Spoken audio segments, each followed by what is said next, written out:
Daylight savings time ends Saturday night in Israel. Israel will switch to standard time at 2 a.m. on Sunday morning, after daylight savings time was extended by 3 weeks. Clocks go back an hour at 2 a.m. to 1 a.m. Instead of moving clocks back on October 6, Israel waited until the end of the month to do so after Interior Minister Gideon Saar agreed to extend daylight savings time by 3 weeks.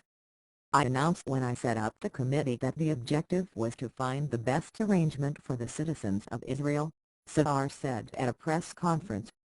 "After checking the committee's work and its recommendations, I decided to change the status quo."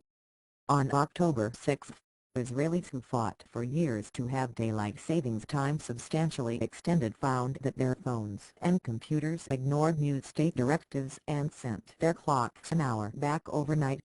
Many mobile phones were already programmed to expect the clock change to go ahead over last weekend and were not able to readjust for the later October end to daylight savings. The bug affected some Google phones, Tiffany's, Android and iOS software, BlackBerries and Symbian phones.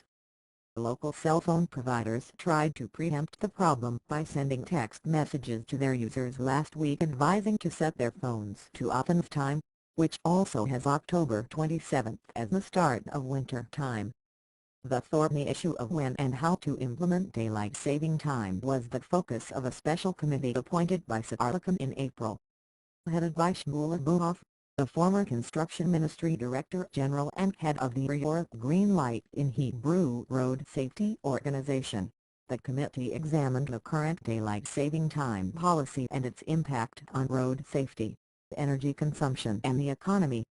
"The additional hour of daylight for the citizens of Israel has a positive influence on every one of the central aspects of life," Saar said, adding that he would immediately begin working on getting government and Knesset approval for the legislation.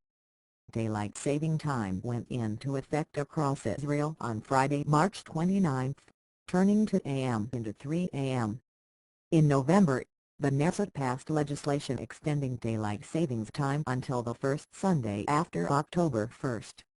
Before that, standard time would begin the Saturday night before Yom Kippur, so that the day's fast, which is pegged to nightfall, would end an hour earlier.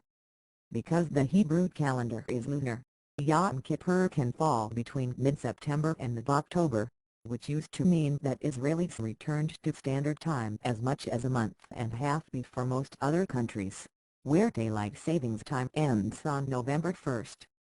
As a result, the issue of the seasonal time transition became contentious among Israelis, and was caught up in political tensions between religious and secular politicians.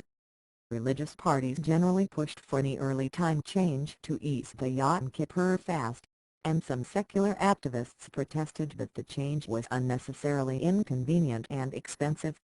They pointed to a relatively early loss of daylight hours and a resultant rise in electricity bills as well as car accidents, as people who would otherwise drive home from work in daylight were forced to drive in darkness.